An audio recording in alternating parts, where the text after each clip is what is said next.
मेरा जो है घर सीतामढ़ी जिले के नानपुर प्रखंड के रायपुर गांव में है और वहाँ पे मेरे पिताजी एक निजी विद्यालय चलाते हैं और माँ मेरी आंगनवाड़ी सेविका है। पूरा स्ट्रेटजी इन्होंने बताया है और इनका कहना है कि अब डीएसपी हो गया, मेरा ख्वाब ही था बिहार में बीपीएससी के तहत जो है डीएसपी बनना। आगे मैं परीक्षा नहीं दूंगा लेकिन सिविल सेवा के लिए आगे तैयारी जारी रहेगा। मल्टीपल सोर्स की जगह मल्टीपल डिविजन्स पे ध्यान दिया, बार बार रिवीजन किया और यूपीएससी के PYQs पढ़े। एनसीईआरटी कितना जरूरी है अब के बीपीएससी के लिए? एनसीईआरटी का रोल बहुत ज़्यादा बढ़ गया है। अगर मैं 68 बीपीएससी की बात करूं तो लगभग आप 70 से 80 सवाल सीधे एनसीईआरटी से देख सकते हैं। बिहार स्पेशल कहाँ से पढ़ें, क्या करना चाहिए? क्या लगता है कि पहले वाला ही क्वेश्चन पूछा जाएगा, बड़ा छोटा? बहुत ज़्यादा सबसे पहले तो डेटा रटने पे ध्यान नहीं दें मेंस के टाइम पे। मेरे हिसाब से मैं भी 50 डेटा रट के गया था, कुछ याद नहीं आता एग्जाम सेंटर पे। वो सबसे इम्पोर्टेंट है कि आपका प्रेजेंस ऑफ माइंड कितना काम करता है वहाँ पे। करंट अफेयर्स के लिए हम कोशिश किए कि जो संसद टीवी में जो डिफरेंट पर्सपेक्टिव दिए जाते हैं उसको फॉलो किया जाए। इसके अलावा जो मैगजीन्स है टॉप किए हैं, या पेज भरना भी इम्पोर्टेंट है कि जितना ज़रूरत है उतना ही जवाब दिया जाए? भारत बांग्लादेश इशू में काफ़ी डिटेल्स में क्वेश्चन पूछे गए। मतलब नॉर्मल क्वेश्चंस तो होते ही है, काफ़ी रिस्की क्वेश्चन पूछे गए जिसका अगर आंसर इधर से इधर अगर थोड़ा भी हो जाता तो काफ़ी रिस्क था। इस्लामिक एक्सट्रीमिज्म पे सवाल पूछे गए। इसके अलावा कि आपको लगता है कि इसका जो है मुजीबुर रहमान का मर्डर इसने कराया था। भाषा शैली जो 10th तक मैंने जो विकसित करी पापा के संरक्षण में, वो मतलब एक तरीके से वो भाषा शैली इंग्लिश में मुझे मतलब वो एज नहीं दिला सकती थी। एनसीईआरटी का रोल आप नकार नहीं सकते, चाहे हिस्ट्री हो या ज्योग्राफी हो। डायरेक्ट क्वेश्चंस आए हैं एनसीईआरटी। किन किन वर्गों का एनसीईआरटी जरूर पढ़ना चाहिए? नमस्कार, आप देख रहे हैं द बिहार टॉप। मैं हूं आदेशपुरी। बीपीएससी के द्वारा 69वीं सिविल सेवा का फाइनल रिजल्ट कल शाम घोषित कर दिया गया। 470 कैंडिडेट सफल हुए। आपको बता दें ये इंटीग्रेटेड यानी कि बहुत सारी सेवाओं को मिलाकर पहला सिविल सेवा था और उज्जवल कुमार उपकार जी जो हैं वो चयनित हुए हैं। 1 रैंक इन्होंने प्राप्त किया है। इससे पहले भी 67वीं में इनका चयन हुआ था और हाजीपुर में प्रखंड कल्याण पदाधिकारी के रूप में यहाँ पर जो है पोस्टिंग इनका है। इनसे ही बात करते हैं। सबसे पहले आपको बहुत बहुत शुभकामना। बहुत बहुत धन्यवाद आपका। सोचे थे कि 1 रैंक बीपीएससी में आएगा? नहीं, 1 रैंक के बारे में तो कोई भी एस्पिरेंट को पता नहीं होता है। पहले से वो ऐसा कोई ड्रीम नहीं देखता है, लेकिन हाँ इतना पता था कि सिलेक्शन होगा और शायद टॉप 100 में भी आ जाए। अच्छा, टॉप 100 में आ जाए, इसका था पहले से आपको? जी, इसका था अंदाजा। अच्छा, कल का कहाँ रिजल्ट देखें? और रिजल्ट देखे तो आपको पहले एक पीडीएफ वायरल हुआ था, विश्वास हुआ था उसे देखकर? वो पीडीएफ जो है बहुत वायरल होने लग गया ग्रुप में, खास करके जो हमारा लोग का ऑफिसर्स ग्रुप है, और सब कॉन्ग्रेचुलेशंस लिखने लगे। तो मुझे कॉल भी आया, मैंने बोला कि नहीं क्या पता फेक हो, जो हमको बिलीव नहीं हो रहा है। जब तक रियल पीडीएफ नहीं आएगा वेबसाइट पे तब तक जो है हमको विश्वास नहीं होगा उस तरीके से। तो मतलब ओवरऑल ये रहा कि पता चला। इसके बाद जो है काफ़ी इमोशंस भी आ गए और घर पे बताया जब, तो मम्मी पापा भी बहुत खुश हुए, उनके भी काफ़ी इमोशंस आ गए थे। अच्छा, चलिए, आपका डीएसपी में हुआ है बिहार पुलिस सेवा में, इसके बाद 70वीं भी लेना है या फिर अब बीपीएससी में ब्रेक लगा? अब नहीं, अब बीपीएससी में ब्रेक लग गया। यही मेरा फर्स्ट चॉइस रहा है हमेशा से, यूनिफॉर्म सर्विसेज। और यूनिफॉर्म सर्विसेज में डीएसपी का मिलना बहुत बड़ी बात है। तो एक तरीके से जो बीपीएससी का जो मैंने जो एक तरीके से शुरू किया था जहाँ से, वो डीएसपी के रूप में मैं बीपीएससी की तैयारी जो है अब आगे मतलब कोई एग्जाम नहीं दूंगा। अच्छा, बीपीएससी का नहीं देंगे आप? चलिए, लेकिन आप 69वीं सिविल सेवा जो पास किए हैं, आप भी देखे होंगे 67वीं का स्वरूप अलग था, 69वीं का अलग था। क्वेश्चन का स्टैंडर्ड भी काफ़ी बदल गया। हम आपसे थोड़ा लंबा चर्चा करेंगे क्योंकि 15 दिन बाद ही 70वीं एक बहुत बड़ा परीक्षा है, बहुत अहम परीक्षा है। पीटी को लेकर आपने क्या फोकस किया? कितने अंक मिले आपको पीटी में, और क्या राय देंगे छात्रों को अगले 15 दिन में वो स्ट्रेटजी बना के रखे? वो पीटी के में मेरी रणनीति बहुत जो है बहुत एकदम फिक्स थी कि एक तरीके से मुझे बहुत ही लिमिटेड रिसोर्स को फॉलो करना है।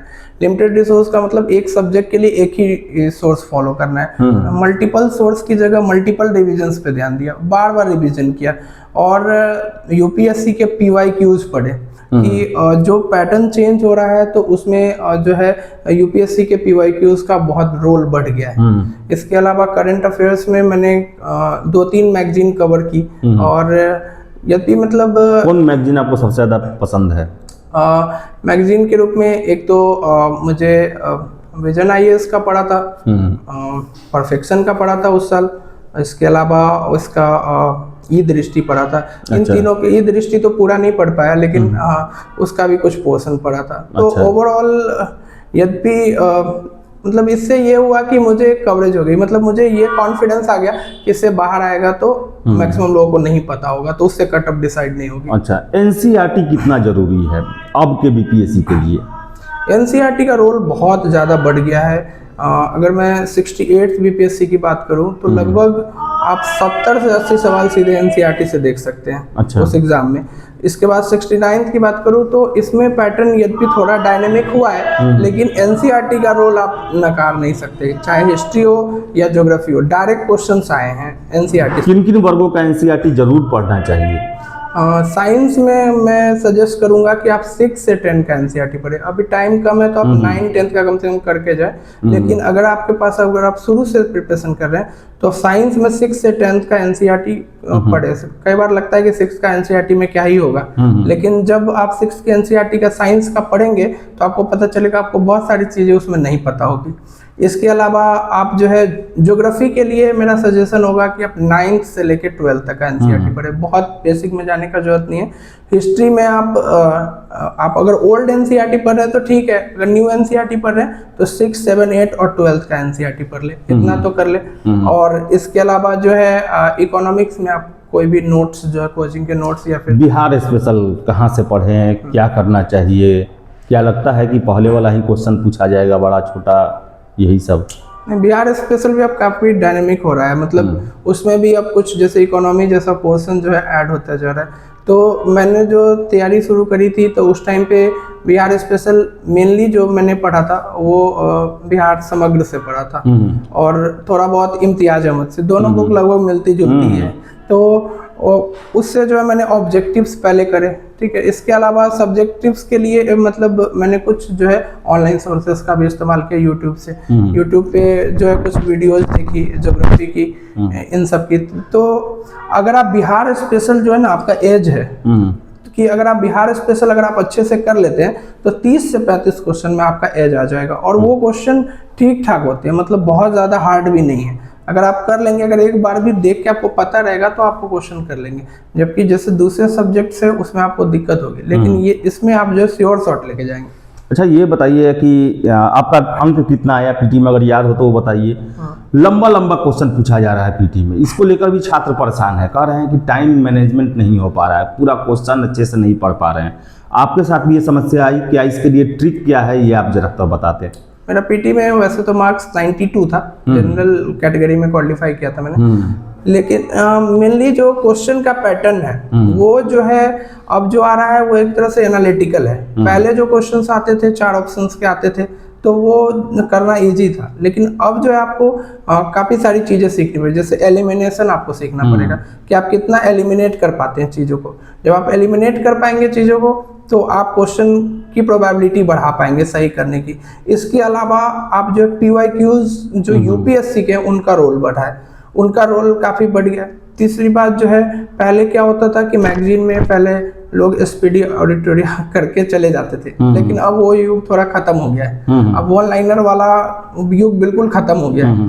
जो आपके इवन वन लाइनर्स भी आते हैं वो भी काफ़ी डीप क्वेश्चंस पूछे जाते हैं। तो आपको जो है अगर न्यूज़ की अगर गहरी समझ होगी, जो खास करके अगर कोई कोचिंग इंस्टीट्यूट ऐसा नोट्स प्रोवाइड कराता है जो द हिंदू और पीआईबी से बनाया गया हो तो बहुत सही है। जैसे कि कोई आप जो यूज किए हो मैगजीन, ये सब बताते थोड़ा। हाँ, मैगजीन जैसे मैंने एक तो परफेक्शन का यूज़ किया था उस टाइम पे। इसके अलावा मैंने उसका ये दृष्टि थोड़ा सा पढ़ा था, और यही मतलब मेनली यही मैगजीन्स यूज़ किया। चलिए, चूंकि पीटी है इसलिए हम पीटी पर भी ज़्यादा फोकस करेंगे। एग्जामिनेशन हॉल में कभी कभी ऐसा होता है, मैं भी देखा हूँ, 4-5 पन्ने पलटे, एकदम लगता है कि यार इसमें तो बनेगा ही नहीं।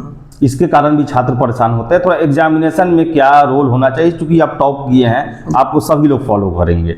एग्जामिनेशन रूम में क्या रोल होना चाहिए, टफ क्वेश्चन आने पर क्या होना चाहिए, लगता है कि बड़ा मुश्किल है, उस समय किस तरह हिम्मत रखना चाहिए, उसको लेकर जरा बताएं।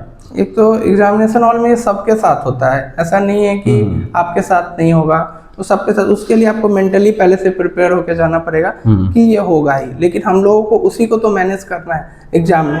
अगर हम अपना जितना पढ़े उसको डिलीवर कर गए तो आपका एग्ज़ाम जरूर क्वालिफाई होगा।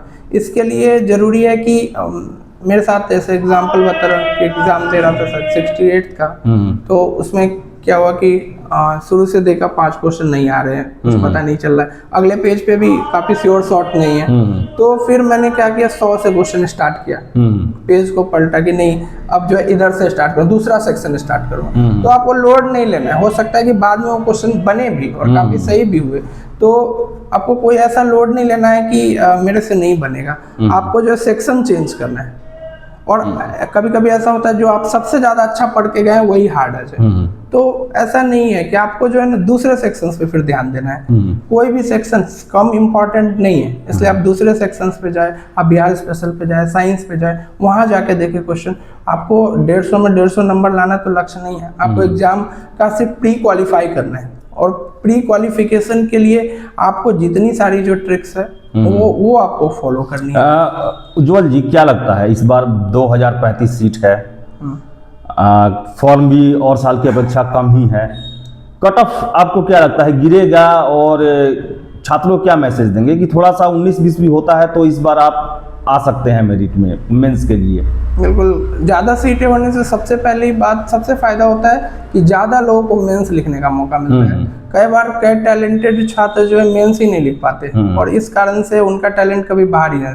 जैसे एग्जांपल मेरा रूममेट था वो 2 बार से प्रीलिम्स ही क्वालिफाई नहीं किया, इस बार उसकी रैंक भी 20 है, उसका पूरा मेंस जो है रेडी था और लेकिन वो प्रीलिम्स ही क्वालिफाई नहीं कर पा रहा था। तो प्रीलिम्स बहुत इंपॉर्टेंट स्टेज है। आपको जो है जैसे 2000 है तो कम से कम 25,000 स्टूडेंट आपको जो है मेंस लिखेंगे, तो 25,000 स्टूडेंट में आना बहुत ही आसान है। 69th में तो सिर्फ 3,000 लोगों ने मेंस लिखा था, तो उस हिसाब से काफी बड़ा जो है एक तरह से अनुपात है। तो उस हिसाब से कटअप तो पूरा गिरने का उम्मीद है ही कि अगर 69 जैसा ही सेम पैटर्न का पेपर रहता है तो मुझे लगता है कि जनरल का कटअप 85 से ऊपर नहीं जाना चाहिए। चलिए मेंस पे आते हैं। मेंस बड़ा ही अहम रोल हो गया है, जीएस, निबंध और बिहार स्पेशल। कहाँ से तैयारी किए एग्जाम के समय में, तैयारी करने का तरीका क्या था, अपने से नोट्स लिखे या फिर कहीं से लिए, क्या कहेंगे मेंस को लेकर आप? मेंस जो है ना एक इम्पॉर्टेंट स्टेज है क्योंकि उसका मार्क्स ही आपका रैंक डिसाइड होता है और उसका रिजल्ट डिसाइड होता है। प्री में बस आप जो है ये अवेल करते हैं कि आप मेंस दे सके, लेकिन मेंस एग्जाम में ही आपका रियल जो है आपका एग्जामिनेशन होता है कि आपका जो क्या स्ट्रेंथ है। आप तो आप बहुत ज़्यादा सबसे पहले तो डेटा रटने पर ध्यान नहीं दें मेंस के टाइम पे। मेरे हिसाब से मैं भी 50 डेटा रट के गया था, कुछ याद नहीं आता एग्जाम सेंटर पे। वो सबसे इम्पोर्टेंट है कि आपका प्रेजेंस ऑफ माइंड कितना काम करता है वहाँ पे कौन सा डेटा आप जो पहले पढ़े होंगे बेसिक्स में वो आपका काम आएगा। ये आप तुरंत जो पढ़ के जाएंगे वो बहुत काम नहीं आएगा। दूसरी बात कि अपने आंसर स्किल पे ध्यान दें कि आपको आंसर फ्रेमिंग करें। लिखने से भी ज़्यादा इंपॉर्टेंट होता है फ्रेम करना, कि हम आंसर्स में क्या क्या पॉइंट इंक्लूड करेंगे। अगर आप ये मन में भी बना लेंगे कि हम पहले ये लिखेंगे फिर ये, तो आप लिख पाएंगे। इसके अलावा जो सोर्सेज का बात है तो मैक्सिमम सोर्सेज मैंने खुद ही नोट्स बनाए हैं, खुद से लिखे हैं। और कोचिंग का सहारा लिए कि नहीं आप? नहीं, किसी कोचिंग से। आंसर राइटिंग के लिए बड़ा ही जरूरी होता है आंसर राइटिंग, उसको कैसे आप मेंटेन किए? आंसर राइटिंग में भी मैंने ये किया कि जो PYQs है उनको उनके आधार पे जो है कुछ क्वेश्चंस खुद से भी फ्रेम किए, कुछ UPSC के भी PYQ लिखे और कुछ BPSC का भी जो PYQ था। इन सबको मिला के लिखने से मतलब मुझे ये हो गया कि ओवरऑल एक टॉपिक का नॉलेज हो गया। और इसके लिए क्या बोलते हैं, करंट अफेयर्स के लिए हम कोशिश किए कि जो संसद टीवी में जो डिफरेंट पर्सपेक्टिव दिए जाते हैं उसको फॉलो किया जाए। इसके अलावा जो मैगजीन्स है उसमें मैंने बहुत, ऐसा नहीं है कि 1-2 मैगजीन्स, मैंने काफ़ी मैगजीन्स का सहारा लिया है नोट्स के पर्सपेक्टिव्स को जानने के लिए कि उनमें कौन सा नया पॉइंट ऐसा है जो दिया हुआ है। और इसके अलावा काफ़ी गूगल सर्च भी किया, साइंस एंड टेक्नोलॉजी जैसे सब्जेक्ट में वहाँ पे कंटेंट की कमी है थोड़ा। अभी भी जो है ना साइंस एंड टेक्नोलॉजी का जो कंटेंट है वो बहुत ही बेसिक्स पे चल रहा है कि नैनो टेक्नोलॉजी क्या है, ये इसी पे चल रहा है। लेकिन जो क्वेश्चन है काफ़ी डायनेमिक हो गए हैं। अब ये नहीं पूछ रहे, अब ये पूछ रहे कि नैनो टेक्नोलॉजी का हमारी लाइफ में क्या यूज़ है। तो अब जो है एप्लीकेशन बेस्ड सारे क्वेश्चन थे, तो एप्लीकेशन बेस्ड सवाल आप तभी कर पाएंगे जब आप टेक्नोलॉजी के बारे में जानेंगे। तो मैं ये भी करता था, कभी कभी एनिमेशन वीडियो देख लेता था 2-4 मिनट का कि ये टेक्नोलॉजीज का क्या क्या यूज हो सकता है, तो वो दिमाग में रह जाता है। तो आप किसी भी मीडियम को यूज़ करें, मतलब कोई भी माध्यम हो, यूट्यूब हो या इवन कई टीचर्स भी काफ़ी अच्छा पढ़ा रहे हैं, तो उनका भी आप उपयोग करें, लेकिन मतलब अपने आप को पहचाने कि आप कैसे अच्छा कर सकते हैं। आंसर राइटिंग का कितना महत्व है? आंसर राइटिंग का बहुत सारा महत्व है। जब आप आंसर प्रैक्टिस का कितना महत्व है मेंस के समय में? सबसे पहले तो अगर आप आंसर राइटिंग किए भी ना जाएंगे तो आप पेपर ही कंप्लीट नहीं कर पाएंगे। सबसे पहला तो अब ये हो गया कि आप GS2 जैसे सब्जेक्ट में आपको 72 पेज की कॉपी मिलती है, और 72 पेज में आप, जैसे मैंने हाँ, एक चीज और पूछेंगे, आप टॉप किए हैं कि आप पेज भरना भी इम्पोर्टेंट है कि जितना जरूरत है उतना ही जवाब दिया जाए? बिहार में ऐसा है कि अगर आप पर्सपेक्टिव देखेंगे तो मुझे ऐसा नहीं लगता कि पेज भरना इंपॉर्टेंट है, लेकिन ये है कि जब आप उस आंसर्स को करेंगे तो वो अपने आप पेज भरेंगे। मतलब अगर आपके पास सही आंसर अवेलेबल होगा तो पेज भरेंगे। जब हमारे पास कंटेंट का कमी होता है तभी पेज, या फिर हम जो है हमारी स्पीड कम होती है तब जाके मैंने मतलब लगभग 65 पेज लिखे थे GS2 में। तो 65 पेज लिखने के पीछे यही था कि जैसे मॉनसून के ऊपर जो क्वेश्चन पूछा गया, लगभग 9 डायमेंशन में वो क्वेश्चन था, 9 डायमेंशन पूछे गए थे। वो 11th क्लास की NCERT का एक पूरा चैप्टर ही पूछ लिया गया था, उसमें जितने टॉपिक्स हैं। तो वो जो मैंने जब वो किया तो वो खुद ब खुद वो जितना पेज था 6-7 वो पूरा कंप्लीट हो गया। तो उसमें आप कमी करेंगे, छोड़ेंगे तो फिर तो पेज रह जाएगा। निबंध को लेकर क्या कहेंगे? निबंध आप लोग के साल शायद से पहली बार इंट्रोड्यूस किया गया, 68वीं में किया गया था। तो निबंध को लेकर क्या स्ट्रेटजी था? तैयारी किए या खुद से जो आपका ज्ञान है उसी आधार पर लिख दिए?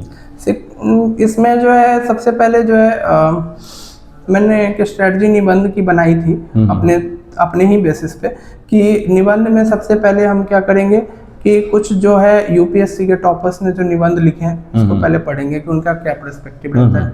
इसके बाद मैंने थोड़ा विकास देवी कीर्ति सर की एक बुक है निबंध निलय करके, वो भी थोड़ा फॉलो किया था। इसके अलावा जो है निबंध के लिए मैंने कोशिश करी कि जो कोट्स है उसको जो है एक साथ जो है लिख लिया जाए। मैंने कोट्स रटे नहीं, और जो है और कोशिश यही करी कि जो है वो कोट्स जो है मैं अप्लाई कर पाऊँ रियल एग्जाम में।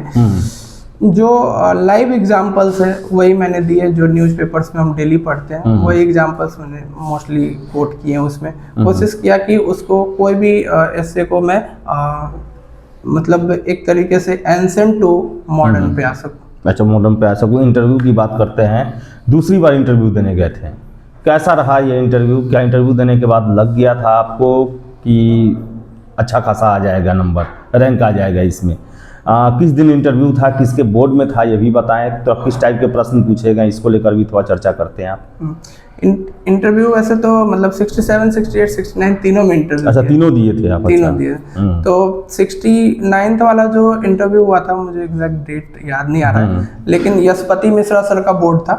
और मतलब मेनली जो है यशपति मिश्रा सर के बारे में बोलते हैं कि वो ज़्यादा रिएक्ट नहीं करते हैं, वो बहुत शांत रहते हैं। लेकिन उन्होंने उस दिन काफ़ी क्वेश्चन मेरे से क्रॉस क्वेश्चन मैं मन में सोच भी रहा था क्या गलती हो गई मेरे से क्या।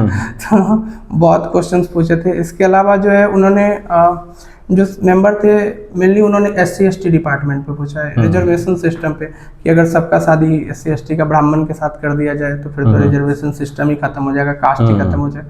तो मैंने बोला कि ऐसे तो सर सारी महिलाओं की स्थिति ठीक हो गई होती अगर शादी से ही सब कुछ होता तो मैंने भी उन पे जवाब दिए, लेकिन हम्बली दिए। उन्होंने जहाँ बोला मैंने वो किया। फिर SC/ST एक्ट पे जो फॉल्स केसेस होते हैं उसके बारे में उन्होंने सवाल पूछे, दोनों पर्सपेक्टिव से, as a block welfare officer, as a DSP, दोनों पर्सपेक्टिव से क्वेश्चन पूछे, तो उनका जो है मैंने जवाब दिया। भारत बांग्लादेश इशू में काफ़ी डिटेल्स में क्वेश्चन पूछे गए, मतलब नॉर्मल क्वेश्चंस तो होते ही है, काफ़ी रिस्की क्वेश्चन पूछे गए जिसका अगर आंसर इधर से इधर अगर थोड़ा भी हो जाता तो काफ़ी रिस्क था। जैसे मतलब एक तरीके से इस्लामिक एक्सट्रीमिज्म पे सवाल पूछे गए। इसके अलावा कि आपको लगता है कि इसका जो है मुजीबुर रहमान का मर्डर इसने कराया था, ऐसे मतलब क्वेश्चन पूछे गए बार बार, जो है एक तरीके से प्रेशर डालने का थोड़ा कोशिश हुआ। लेकिन मुझे ऐसा लगा कि नहीं, मैं जितना जानता हूँ मैं उतना ही जवाब दूंगा, हम्बली दूंगा, कोई दिक्कत। चलिए, वो आपके बारे में कुछ जानते हैं। अब अगला टारगेट क्या है आपका? मेरा अगला टारगेट हमेशा से स्टार्टिंग से यूपीएससी रहा है। यूपीएससी में कौन सा पोस्ट रहा है? यूपीएससी में मैं आईपीएस के लिए जाना चाहूँगा, स्टार्टिंग से मेरी चॉइस हुई। अच्छा, फैमिली के बारे में, पिताजी क्या करते हैं, कितने भाई बहन हैं, कहाँ से पढ़ाई हुआ? मेरा जो है घर सीतामढ़ी जिले के नानपुर प्रखंड के रायपुर गांव में है, और वहाँ पे मेरे पिताजी एक निजी विद्यालय चलाते हैं और माँ मेरी आंगनवाड़ी सेविका है। अच्छा।